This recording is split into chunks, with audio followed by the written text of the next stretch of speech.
Amigos de Mi TV y Notifronteras, qué gusto saludarles nuevamente. Lo ofrecido, acá cumplimos. Y en esta ocasión tenemos a tres distinguidos profesionales. Dos son de aquí de la ciudad de Quirindé y el otro de Esmeraldas, que en su turno les vamos a presentar. El tema que el día de hoy vamos a tratar es el IES, lo que se está pensando en que se incremente, se suba el valor de las aportaciones de los afiliados y así pues un análisis general de qué manera se encuentra dicha institución. Para ello, vamos a presentar a nuestros invitados. En primera instancia aparece el distinguido comunicador social y abogado Jorge Perea. Le damos la bienvenida, compañero. Gracias por aceptar la invitación. Muchas gracias, Jefferson, a ti y a todas las personas que siguen tu prestigioso programa. Asimismo, tenemos la presencia del abogado Adriano Nazareno, maestro jubilado y también, pues como hemos dicho, abogado de profesión. Bienvenido, gracias por atender la invitación. A usted, mi estimado periodista y querido Pachito, estamos listos. Un saludo a nuestro querido pueblo y a toda la sintonía de este prestigioso medio que usted nos pone a la disposición para expresarnos.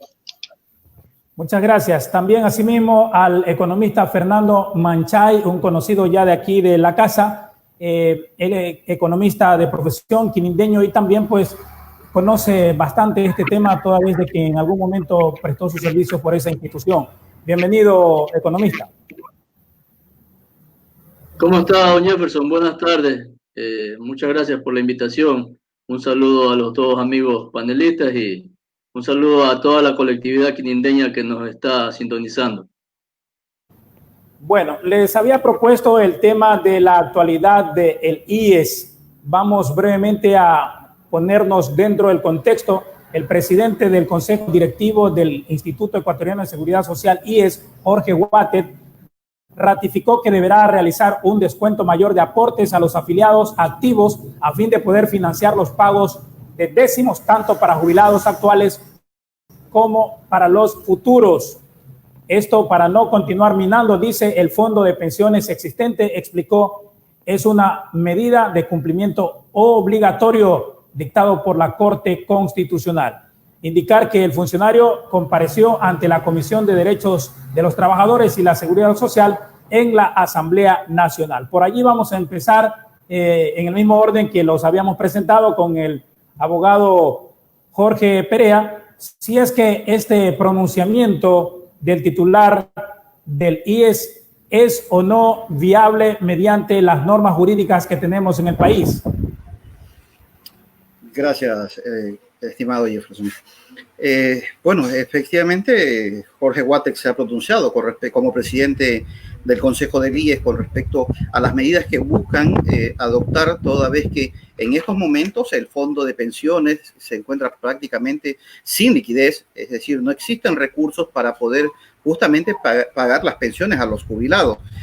Situación que preocupa, desde luego, más aún cuando se busca como salida, y esta salida la hacen ellos de forma emergente, ante el pronunciamiento que ha tenido la Corte Constitucional de darle un plazo de 180 días para que presenten o se cancelen los recursos a los jubilados. En este afán y de forma emergente, ellos necesitan buscar alternativas, tomando en cuenta lo que es este estudio que se hizo ya hace algún tiempo en el IES.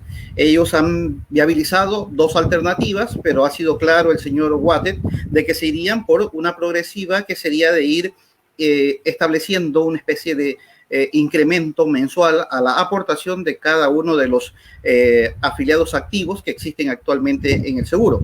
Desde luego, eso no es tal vez del agrado del grueso de las personas, sobre todo los servidores públicos o aquellas personas que realizan las aportaciones al seguro, pero el momento requiere que se adopten medidas y yo creo que esta es la que ha adoptado las autoridades del IES. Vemos que hay otras medidas que buscan ellos, como la de tratar de conseguir liquidez a través del BIES, pero también existen problemas con respecto a aquello, puesto que la mayoría de bonos que posee el BIES, el banco del IES, están no para hacerlos mandarlos al exterior y buscar la liquidez que se requiere. Además, hay que recordar que tiene el Estado una deuda desde el mes de octubre con el IES.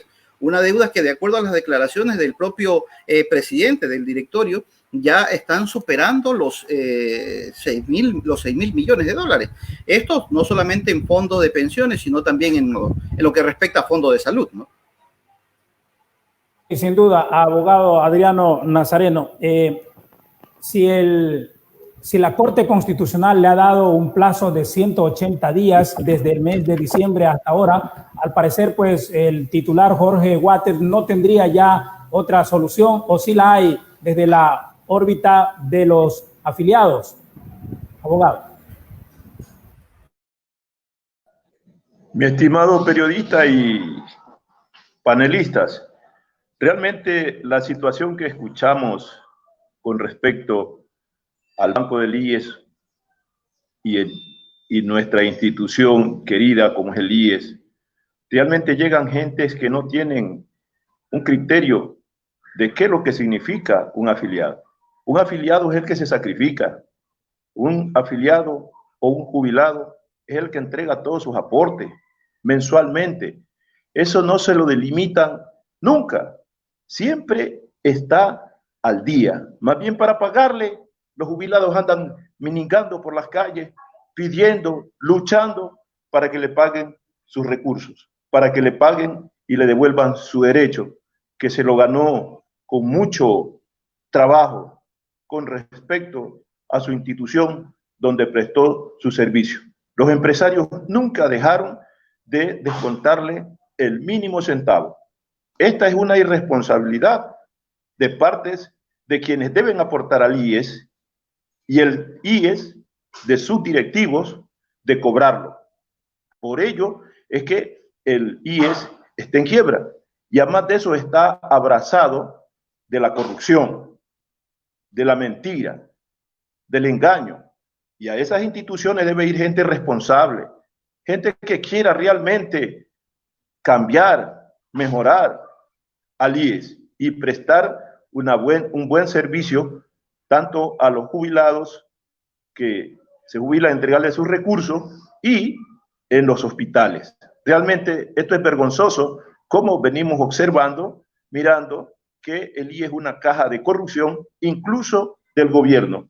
Y mire, aquí no tenemos que dar tanta vuelta a las resoluciones que debe tomar el señor Waters, Jorge Waters. Tiene que precisar cuánto es la deuda que tienen las empresas privadas, las empresas públicas, los sectores privados medianos y grandes.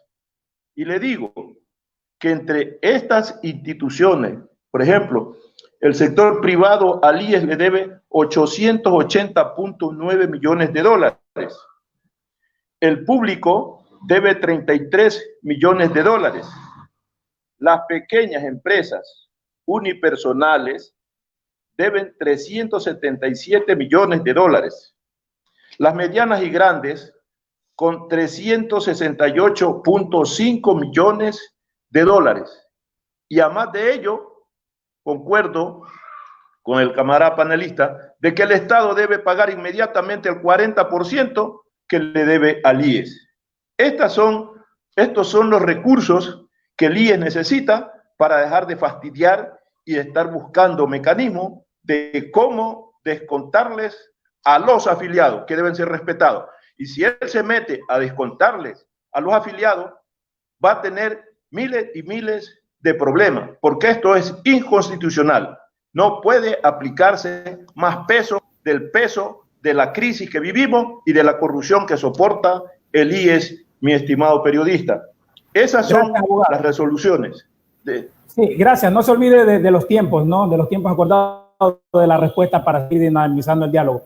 Ahora, economista Fernando, los números que se presentan, y usted sabe que las matemáticas son exactas, se ha dicho que el IES necesita aproximadamente 550 millones anuales para poder pagar los décimos, tercero y cuarto, pero que los afiliados solo pagan por 12 meses, es decir, habrían 2 pagos sin que los usuarios paguen. Tienen problemas de liquidez. el Estado les adeuda 6.700 millones de dólares. Y también, pues, entre las deudas que tendrían que cobrar estaría la de Canal 1, que ascendería a cerca de 4 millones de dólares. Viendo estos números, podríamos entonces tener otra alternativa que no sea cargarle estos recursos, estos aportes a los afiliados, también considerando el tema de la pandemia. Indicar que hay cerca de 238 mil dólares que se ha dejado de percibir a propósito de la desvinculación de algunos empleados del sector público-privado. Sí, Jefferson, respecto a la situación actual del IES, cabe recalcar que esta es la suma de las malas decisiones que se han venido tomando a lo largo del tiempo. Es bastante penoso que llegue un presidente del directorio a proponer este tipo de situaciones en el estado en que se encuentra el país, en medio de una pandemia. Debemos de tener en cuenta que el IES, las aportaciones que realizan los afiliados desde que inician sus labores, es de toda una vida y que esperan que al final del tiempo, cuando ya tienen que jubilarse, pues recibir lo que les corresponde. Me parece a mí algo descabellado que quieran sumar a lo que ya se les descuenta un porcentaje adicional durante aproximadamente 38 años. Yo saqué con un sueldo básico de cuál sería la aportación que haría un afiliado durante este tiempo y me dio aproximadamente 4.400 dólares. Eso es progresivo, ¿no? Pero aparte de esto hay que ver que ya tenemos una base de aportación, lo cual corresponde con un sueldo básico a 16.000 dólares. Es decir, en total la persona estaría aportando 21.206 dólares con 97 centavos. Hay que tener en cuenta esto para saber cuál es la magnitud real del problema. Nos hablan sobre un estudio actuarial. Debemos de también darnos cuenta que el IES tiene toda su vida trabajando en base a un estudio actuarial que se dio hace mucho tiempo. Y ahora nos quieren vender la idea de que está haciendo falta dinero para poder seguir trabajando y pagándole a los jubilados. Si esa situación ocurre, digo yo, ¿y por qué el Estado, que es quien ha mal administrado los recursos de los afiliados, es quien se hace responsable? Teniendo en cuenta que el IES debe de tener toda una reestructuración de personal. Mire usted que es tan mala la administración durante todo el tiempo que ha estado vigente que no se sabe cuántos son los bienes que tiene a nivel nacional. Teniendo en cuenta que hubo un estudio hace más de un año en donde supuestamente llegaron a detectar que tenían 1.200 bienes a nivel nacional, debemos de tener en cuenta que esos son recursos que se deben administrar y se los debe administrar bien. Esos son dineros que corresponden a los afiliados y todos esos recursos deberían de reembolsarse para poder pagar esta deuda que tienen con el país y principalmente con los afiliados, Jefferson.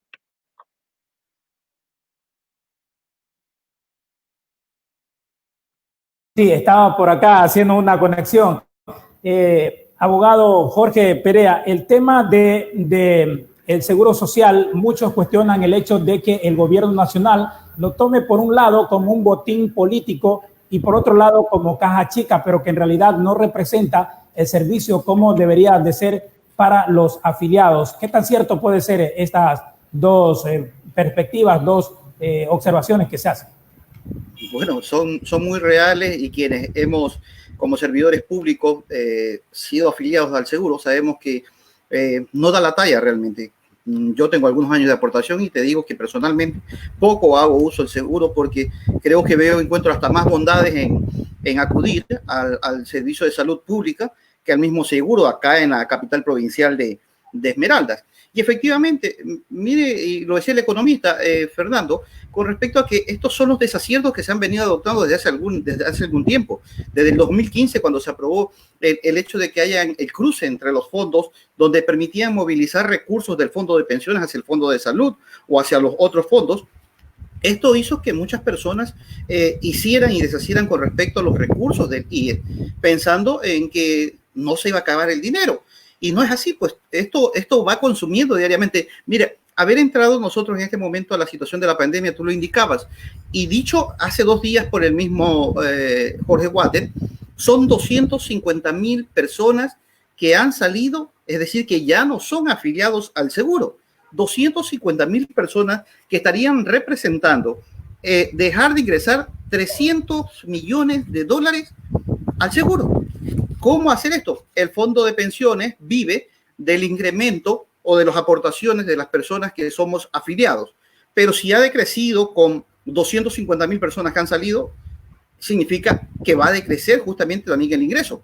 Además de aquello, recordemos que conforme avanzan los años, avanzan los meses, incrementa el número de personas que acceden a la jubilación. Esto, de una u otra manera, tienen liquidez, sobre todo este fondo, que es el fondo de pensiones, porque el fondo de salud está igual. Recordemos que está también el fondo que maneja lo que es el seguro de desempleo. En la actualidad, de los 250,000 personas que se han desempleado, a la fecha, 11,000 personas han accedido al seguro de desempleo. Esas 11,000 personas han logrado un desembolso de las arcas del IE equivalente a 12,753,591 dólares. Es decir, sigue saliendo recursos del seguro, pero no están ingresando. Claro, el desatino del gobierno desde el 2015, yo sé que abarca también al anterior gobierno, desde el desatino del Estado, querer arrogarse funciones, decidir no cancelar este 40% que debía de hacerlo, causó esto.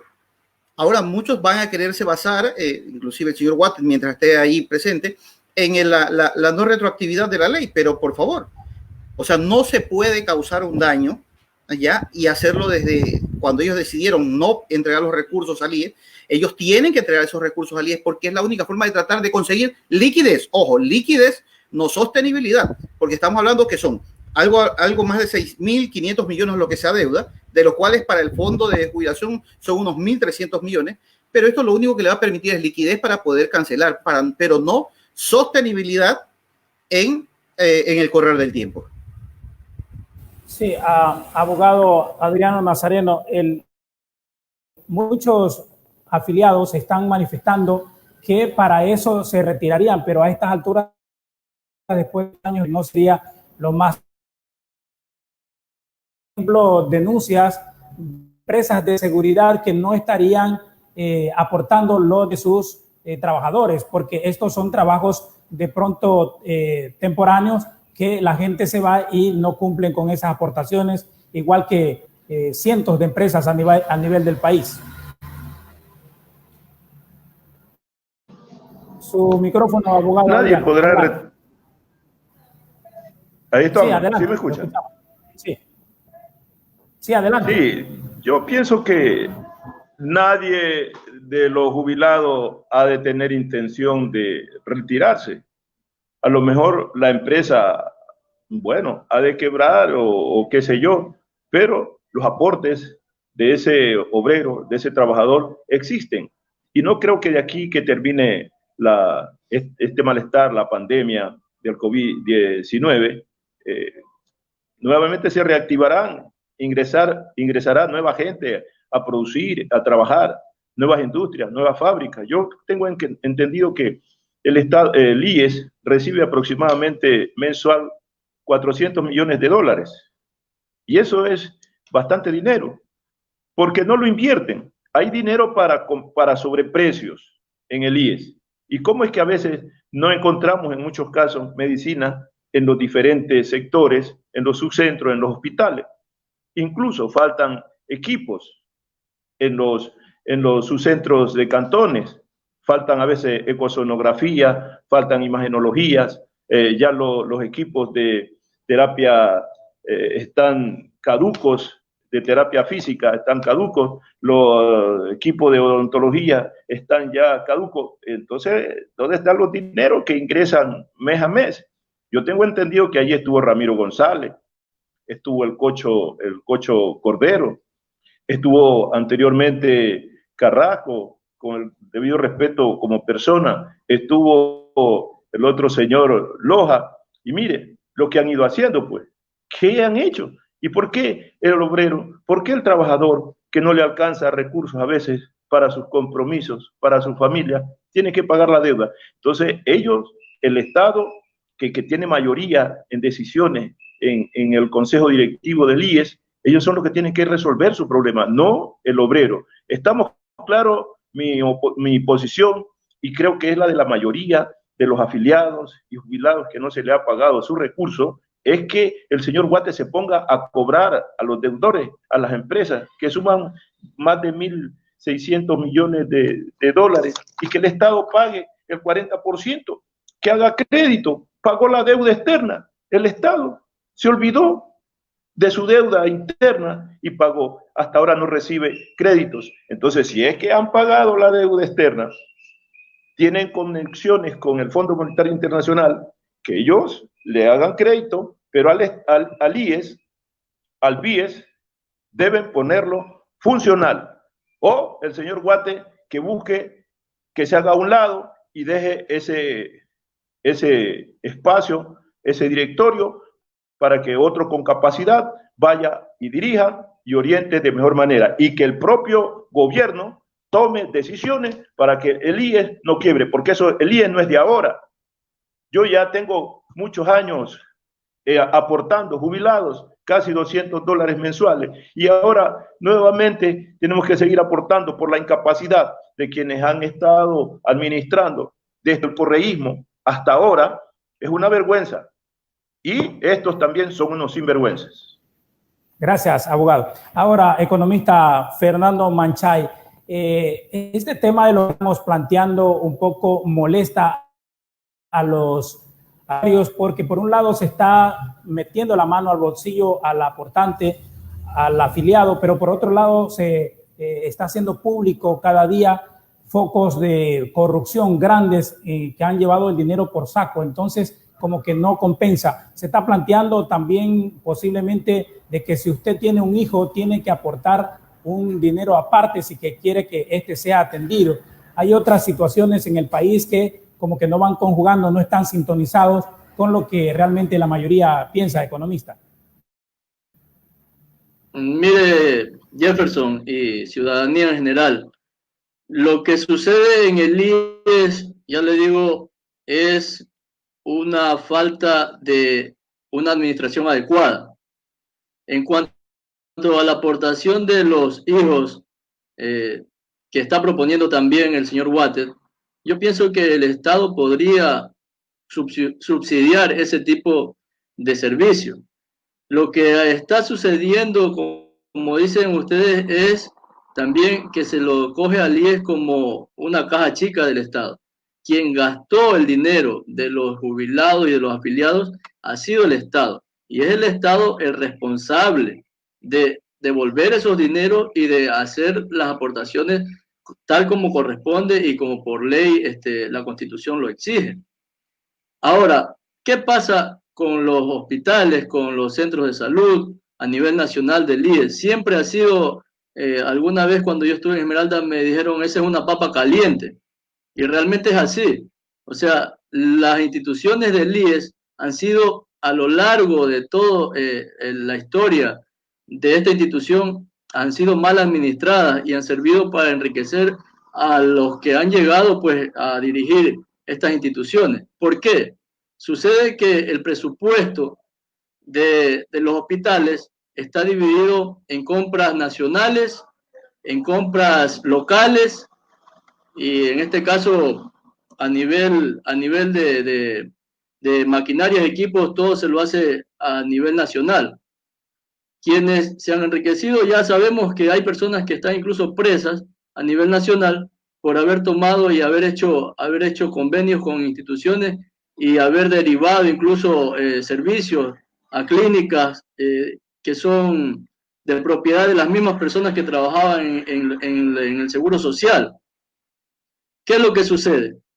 Que se llegan a entrar tanto en el sistema de manejo de la institución que comienzan a articular y hacer artimañas para poder ganar dinero con los mismos afiliados, teniendo en cuenta que desabastecen totalmente a las instituciones del IES para poder así derivar a esos pacientes a clínicas privadas en donde ellos se llevan el dinero.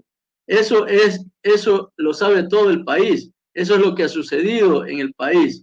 Acá en la provincia de Esmeraldas, recuerdo yo, en el tiempo que me tocó estar dentro de la institución, se trataba de, en lo posible, no derivar, porque ya se había hecho muchas derivaciones y esto rápidamente se prestaba para malos comentarios.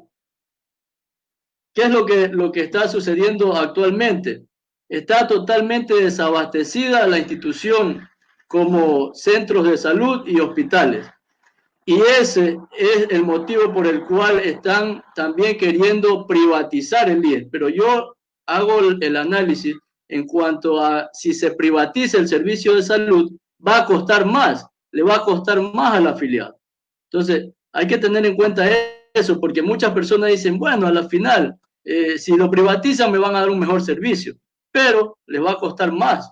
O sea, lo poco que se aporta, porque realmente el aporte que se hace dentro del aporte general para salud es bajo. Eso hay que aclararlo también, es bajo. Si nosotros hacemos la privatización, es decir, si las autoridades hacen la privatización, lo que va a ocurrir es que ese costo va a subir. Entonces, eso de ahí sí hay que tener bien en cuenta.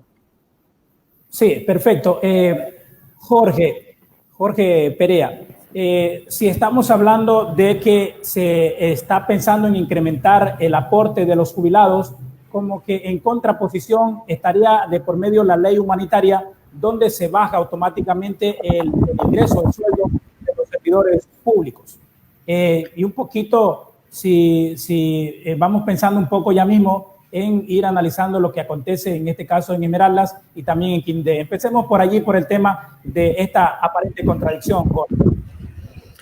Así es, yo creo que este gobierno debe de ser coherente en lo que dice y en lo que hace. Yo no sé si se han dado cuenta que últimamente la muletilla es que aquí sucede todo, se llevan de todo y termina pagando los platos rotos el ciudadano común. ¿A quién hacemos el descuento para tal cosa? A los servidores públicos, al trabajador, a cualquiera menos al gobierno.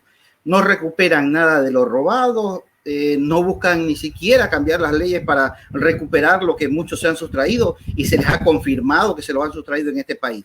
O sea, lastimosamente siempre buscan meterle la mano al bolsillo y en eso yo concuerdo con el colega dentro de este panel.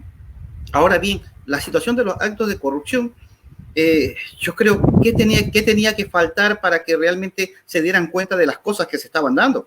Era vox populi las situaciones que se venían haciendo.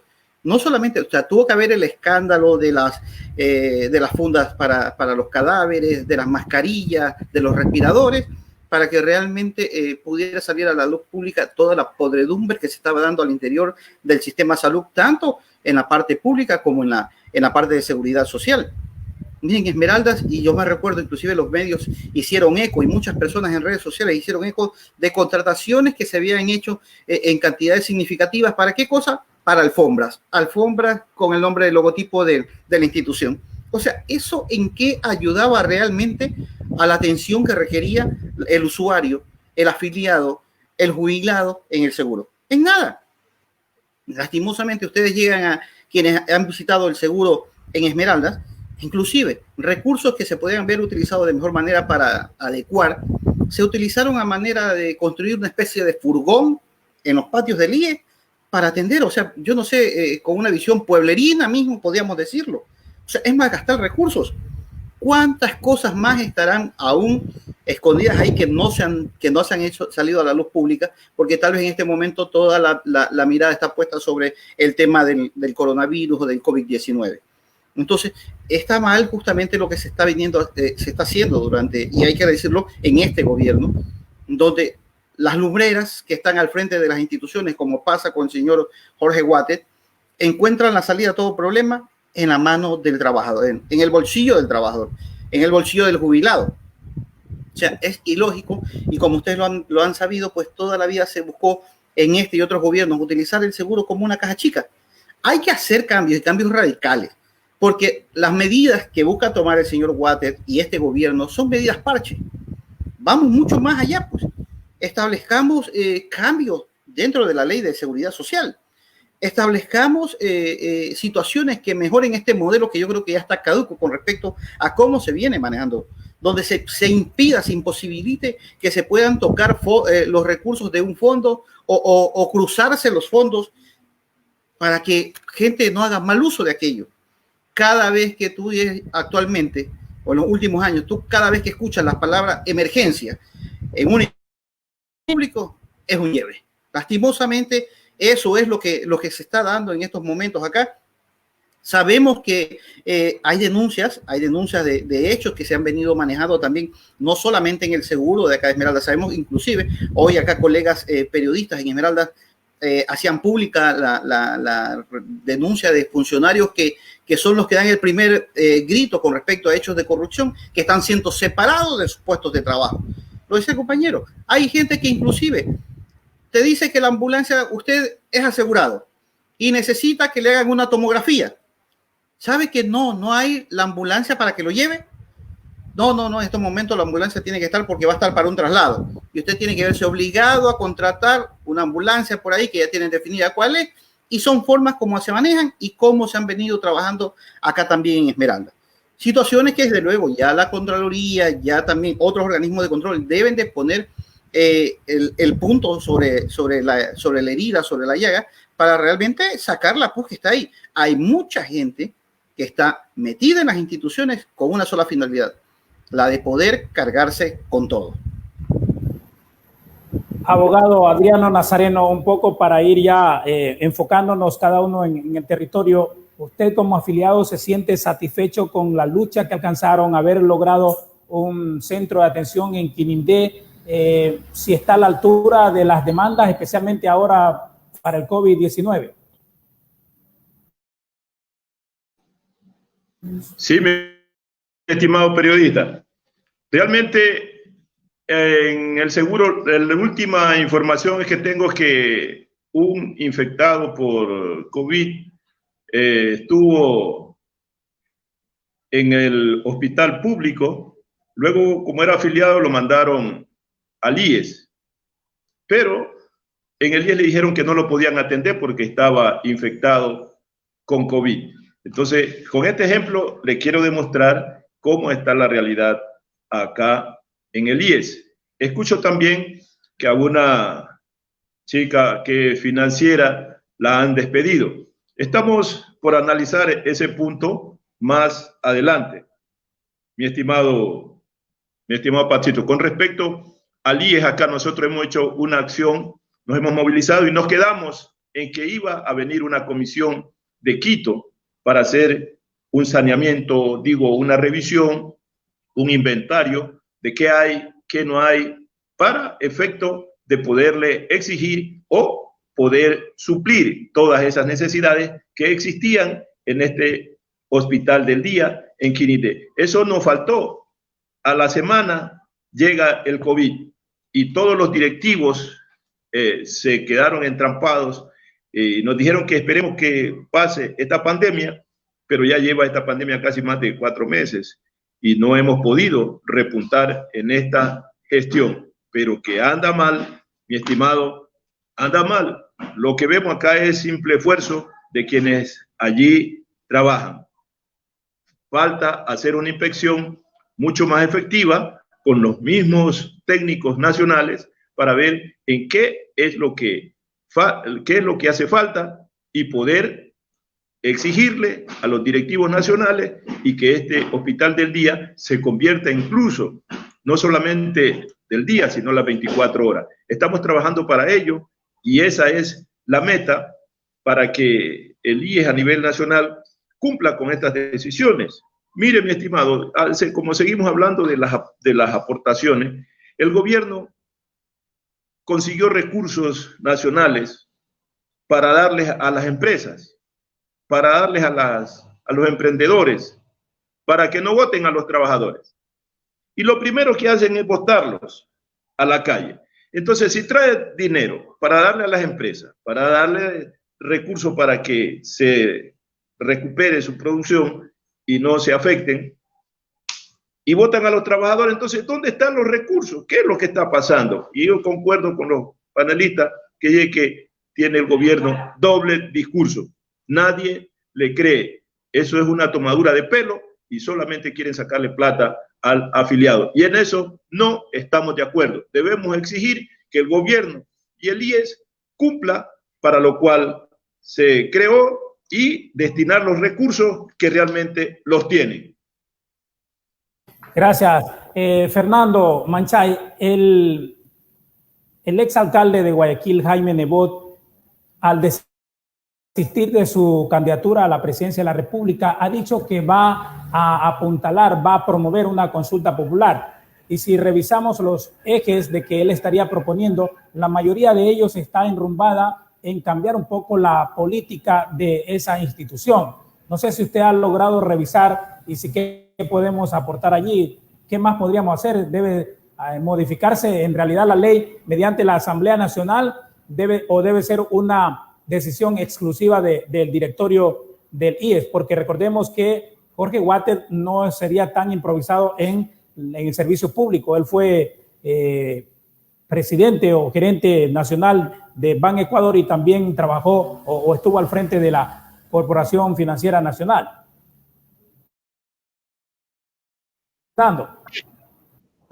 Sí, bueno, hay que tener en cuenta de que el último cambio que se dio en cuanto al porcentaje de aportaciones fue una resolución del Consejo Directivo del IES. No pasó por la Asamblea Nacional. Sé que la actual propuesta debe de pasar por la Asamblea Nacional una vez que el Consejo Directivo pues la proponga. Ahora, no he leído las propuestas del señor Jaime Nebot. Realmente yo no soy partidario de su política.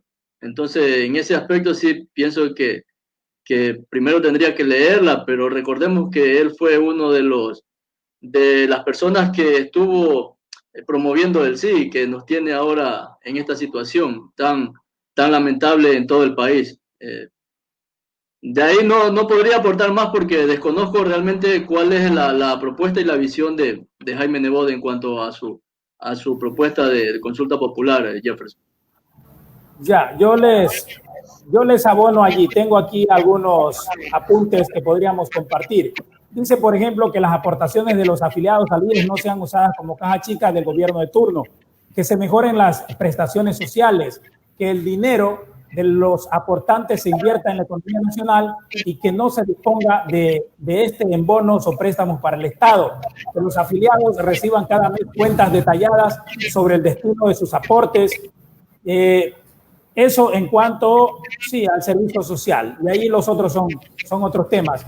Para ir concluyendo, nos gustaría, Jorge, que hagamos una valoración de los servicios que está brindando el IES en Esmeraldas, y nosotros acá en Quirindé también tenemos algunos apuntes que vamos a hacer la pública el día de hoy mediante alguna documentación que nos han hecho llegar. Usted como periodista y también como abogado, ¿qué conoce del IES en Esmeraldas? ¿Cómo funciona? Sí, y yo antes de darte esa apreciación, en base a la pregunta que le hiciste a Fernando, bueno, a mí me gusta también mucho todo de la política, pero los ciudadanos no tenemos que ser tontos con respecto a lo que se está dando. Estamos en un año electoral. El hecho que Nebot diga no voy a correr para una candidatura no significa que no estén jugando con nosotros una vez más electoralmente y buscando un caballo de Troya para la próxima campaña. Mire, tú acabas de leer muchos de los enunciados que ha hecho Jaime Nebot. ¿Necesitamos una consulta para eso? No. Tranquilamente, si reformamos la ley, ¿por qué no lo hace con sus asambleístas cuando lo ha tenido?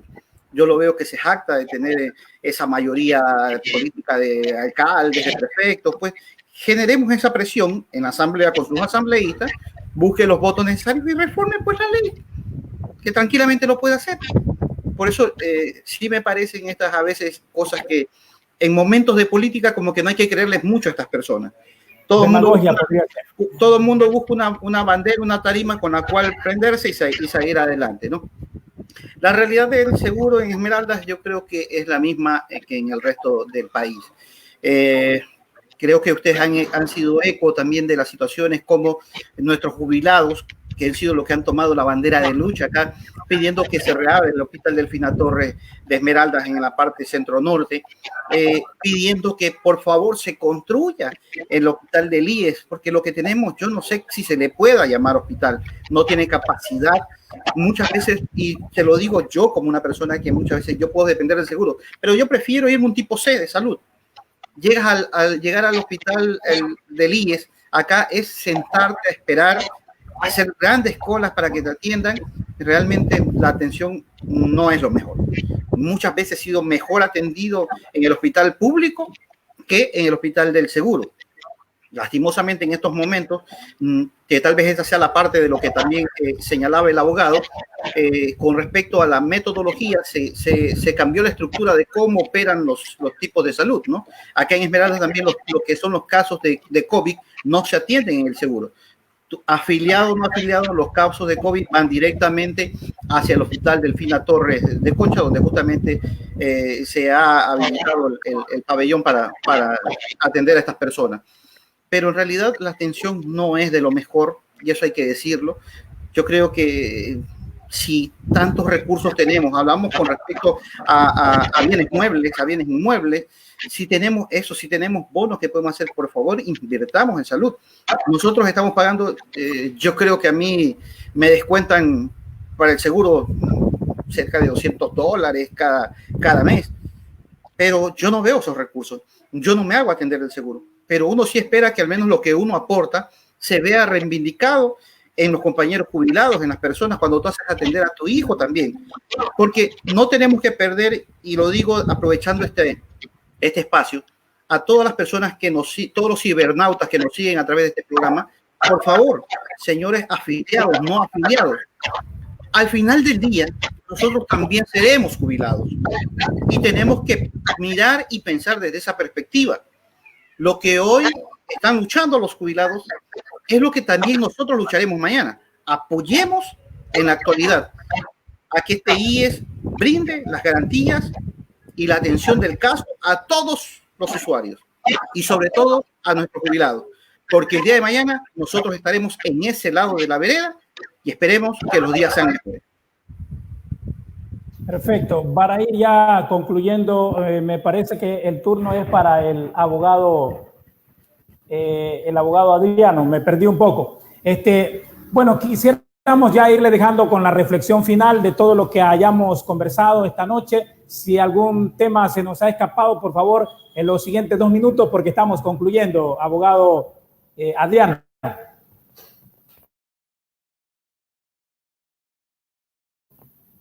Parece que se me fue. Ahí, adelante. Sí, mi estimado periodista y distinguidos panelistas.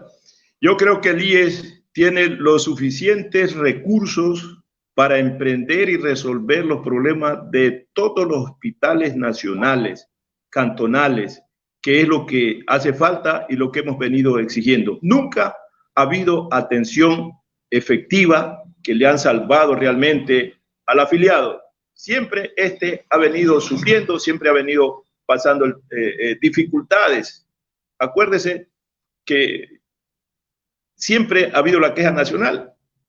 Aquí tenemos más de un centenar de jubilados que no le pagan su plata y están planteando pagársela en el 2021. Eso es inaudito, pues. Eso es criminal.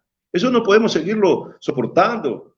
Hay que salir a defender este derecho que es de los afiliados. No podemos negarle ese derecho que tenemos los que nos jubilamos, los que están por jubilarse, nuestros hijos, vuestros hijos. Es decir, esto es una cadena que quienes tenemos la capacidad, que tenemos el valor, quienes todavía tenemos la fuerza de hacerlo, tenemos que hacerlo. Mire, si el Estado se pone, o sea, si el IES se pone a cobrar, tiene 8.159 millones de dólares, suficiente para resolver los problemas de los hospitales. Esta pandemia es un ejemplo, es una escuela de cómo nos ha golpeado y nos ha encontrado descuidado. No a todos, porque algunos sí hemos venido peleando de que los hospitales tengan los médicos técnicos, que tengan los especialistas, que tengan el equipamiento fundamentalmente y que se resuelvan en su sitio a los enfermos que realmente son quienes vienen pagando y se los desprecia en muchos casos, se los tira a la calle, váyase donde mejor lo puedan atender, y si está en otra provincia no lo atienden. Qué vergüenza de que un afiliado le coja un dolor, un desmayo, un pequeño, que Dios no permita, infartos y no lo puedan atender en emergencia. Tiene que irse a lo privado.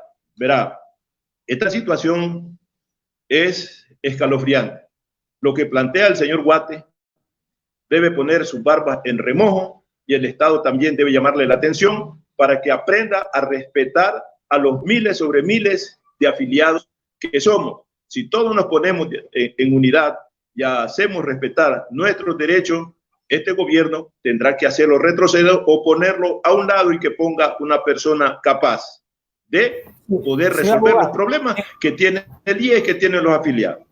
Sí, yo creo que también a nivel del país hay una representación máxima en Jorge Guate, pero también ocurre en los cantones, en las cabeceras provinciales. Les cuento que justamente desde el día de ayer nos ha llegado una documentación que estaría señalando que hay una pugna interna entre funcionarios del área administrativa y la directora del Centro de Salud del IES Quinindé, doctora Marta Monar, que mantienen estancados procesos de compras públicas para la adquisición de equipos y medicinas para enfrentar el COVID-19. Este enfrentamiento perjudica indirectamente a los afiliados, por cuanto no se han podido atender de manera adecuada a los usuarios durante esta emergencia sanitaria, afectando seriamente la calidad de los servicios. Según los documentos que nos han llegado, se evidencia allí también falta de liderazgo, experiencia en el área administrativa, incluso tino para poder dirigir esta institución. Por el contrario, se nota cierta inoperancia, incluso falta de gestión para incorporar, por ejemplo, a más médicos especialistas. Es lo que hasta el momento hemos podido recabar mediante documentación que nos han hecho llegar.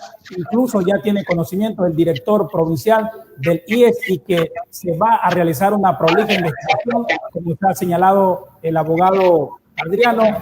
Hay una financiera afuera y algunas personas que, como se dice en términos populares, los tienen en capilla porque no camina la cosa, los trámites están estancados porque el uno le echa la pelotita al otro. O sea, hay un mal ambiente de trabajo en el IES Quinindé, y eso a partir de hoy lo estamos haciendo público de manera exclusiva porque la gente confía en este medio y nos ha enviado toda la documentación. Esperemos que venga gente del directorio de mayor rango para que realicen una exhaustiva investigación, porque los servicios no pueden seguir siendo precarios, más cuando estamos hablando de pensar en subir las aportaciones. Finalmente, Fernando Manchay, la reflexión final para ir concluyendo ya. Sí, bien, Jefferson, justamente lo que usted estaba topando es un tema importante para la comunidad quinindeña. Si bien es cierto, el hospital del IES pertenece a los afiliados, es una lucha ciudadana que haya ese hospital aquí en Quinindé. Yo quiero hacer un llamado a la ciudadanía en general, porque el hospital del IES era un hospital del día. Fue como comenzó esa casa de salud aquí en Quinindé, en donde se tenía cirugía, anestesiología, quirófano, medicina interna, pediatría, había ginecología, se compró un ecógrafo nuevo que nunca se lo utilizó, odontología, terapia física, laboratorio, emergencia, medicina general y cardiología eran las especialidades que hubieron hasta el 2017. Entonces, ahorita el hospital del día del IES se ha convertido simplemente en un centro de salud. Eso la ciudadanía tiene la obligación de reclamar, porque se han dejado de atender aproximadamente, sin tener en cuenta cirugía, que ya no existe el quirófano, se han dejado de atender aproximadamente 48 pacientes diarios, teniendo como base 16 pacientes por especialista. Es verdad que estos especialistas eran parte de la comisión cubana que estuvo aquí en Quinindé y en el Ecuador, y que el presidente Lenín Moreno pues los expulsó de acá. Pero es obligación de los directores, es obligación de quienes están al frente de la administración de gestionar estos especialistas para los quinindeños, no por el hecho de que esta comisión cubana se haya hay que dejar de tener estos servicios, ciudadanía. Entonces, yo llamo a la reflexión porque tengo justamente el dato del presupuesto anual de este año 2020 del hospital del IES, que es de $1.570.000, de los cuales ya estamos en el mes de julio y solamente se han devengado $250.000.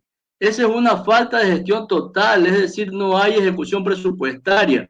Yo no sé a quién corresponde, sé sí el ambiente que hay dentro del hospital, porque tuve la oportunidad de estar ahí hace años atrás. Pero esto es falta de humanidad, porque estamos en una situación, en una pandemia, en donde todos necesitamos unir las manos y poder salir de esta situación. Que se haya solamente devengado en casi 6 meses o más de 6 meses $250.000, es decir, tienen 75% de presupuesto sin devengar. Por Dios, ¿qué están haciendo las autoridades del hospital? Y las autoridades a nivel nacional tienen que tomar cartas en el asunto. No podemos ser impávidos ante esta situación, o vamos a llegar a diciembre y el presupuesto va a estar en un 60% aún. ¿Acaso no tenemos enfermos? ¿Acaso no tenemos personas que necesitan de los servicios?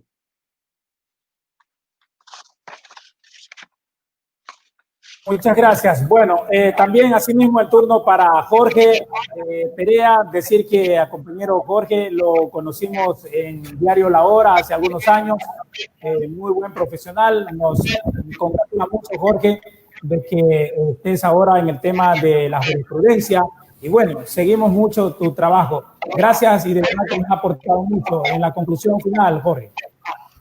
Bueno, sí, efectivamente. Yo hago votos porque temas como el que acabas de tú hacer público, estimado Jefferson, no se queden en letra muerta y que, como lo dijo también el colega panelista, todos los quinindeños tienen que juntarse para poder luchar y exigir transparencia con respecto al manejo de los recursos y de lo que se está haciendo en el IES, sobre todo en Quinindé.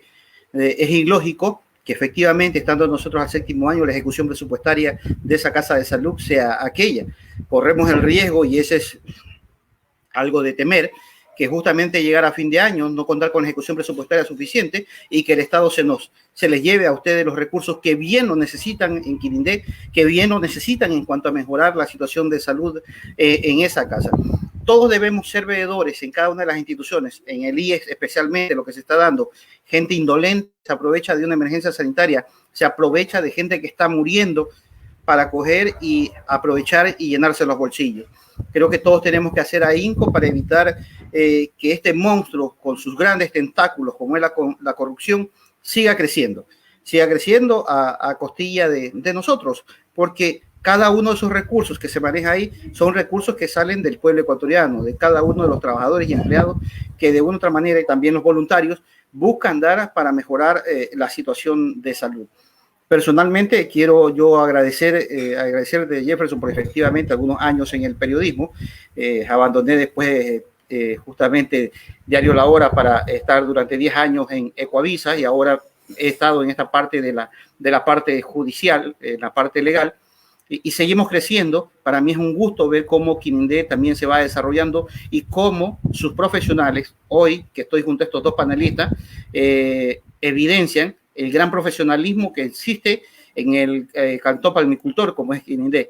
Sabemos que allá hay profesionales de alta valía y yo creo que ustedes están para luchar los espacios y no dar paso a que se siga haciendo por parte de unos cuantos los que le da la gana. Éxitos a todos ustedes. Gracias, gracias a todos nuestros panelistas, pero no nos vamos sin dejar de leer un mensaje que nos envía la amiga Mayren Quiñones. Dice: quienes están ganando son los laboratorios, porque el hospital del IES no hay reactivos y las personas vulnerables somos los que más sufrimos. En Quinindé lo que tenemos es un centro de salud del IES. También, compañeros, y a nuestro público, invitarles para el día de mañana. Asimismo vamos a tener un conversatorio y el tema que vamos a tratar es sobre la pelea, la controversia entre Contraloría versus el CNE. ¿A quienes favorecen? Si se garantiza en realidad la voluntad popular el próximo febrero, entiendo, del 2021. Eso y otros temas vamos a tratar el día de mañana, ahí así como el día de hoy, ilustres ciudadanos de la ciudad de Quinindé y de Esmeraldas, quienes nos van a ayudar a discernir estos temas. Una vez más, gracias a ustedes por habernos acompañado, abogado Adriano, Fernando y Jorge. Gracias a ustedes. Sí, quiero enviarle un gran saludo a todo este pueblo querido. Perfecto. Gracias, abogado. Gracias a todos. Chao.